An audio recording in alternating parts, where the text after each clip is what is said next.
சென்னை முகப்பேரில் காதுக்குள் யாரோ அழைப்பது போல ஒலி கேட்பதாக கடிதம் எழுதி வைத்துவிட்டு ஐடி ஊழியர் தூக்கிட்டு தற்கொலை செய்து கொண்டார்.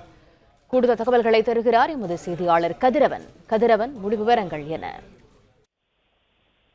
சென்னை மேற்கு முகப்பேர் பகுதியைச் சேர்ந்த ரோஷன் நாராயணன் என்ற 24 வயது ஐடி ஊழியர் காதுக்குள் ஏதோ ஒலி கேட்பதாகவும் அதனால் மன உளைச்சல் ஏற்பட்டதாகவும் தனது உயிரை மாய்த்துக் கொள்வதாக கூறி தனது தாய் தந்தரை மன்னிக்குமாறும் ஒரு கடிதம் எழுதிவிட்டு உயிரை மாய்த்துக் கொண்ட சோக சம்பவம் நடைபெற்றிருக்கிறது. அம்பத்தூர் பகுதியில் உள்ள ஒரு தனியார் ஐடி நிறுவனத்தில் ஒரு பணியாற்றி வருகிறார். நேற்று இவரது பெற்றோர் மற்றும் சகோதரர் அவரது மனைவி ஆகியோர் திருப்பதி சென்ற நிலையில ரோஷன் நாயர் மட்டும் தனியாக வீட்டில் இருந்திருக்கிறார்.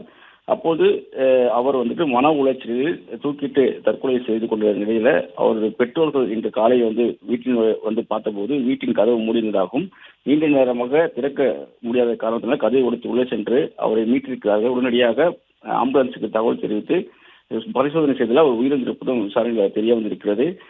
போலீசாருக்கு தகவல் கொடுத்த நிலையில போலீசார் சோதனை செய்த போது ஒரு கடிதம் ஒன்று சிக்கியிருக்கிறது. அதில் தன் காதுக்குள் யாரோ அழைப்பது போல ஒரு ஒலி கேட்டு இருப்பதாகவும் சகோதரிடம் ஏற்கனவே சண்டை கேட்டதாக மன்னிப்பு கேட்டுக்கொள்வதாகவும் தாய் தந்தை தன்னை மன்னித்துக் கொள்ளும் என்று கடிதம் எழுதியிருக்கிறார். இந்த சம்பவம் அங்கு இருக்கக்கூடிய பொதுமக்கள் மற்றும் அவருடைய குடும்பத்தினரிடையே சோகத்தை ஏற்படுத்தியிருக்கிறது. போலீசார் மரணத்துக்கான காரணம் குறித்தும் விசாரணை மேற்கொண்டு வருகிறார்கள். கடிதத்தையும் கைப்பற்றியிருக்கிறார்கள்.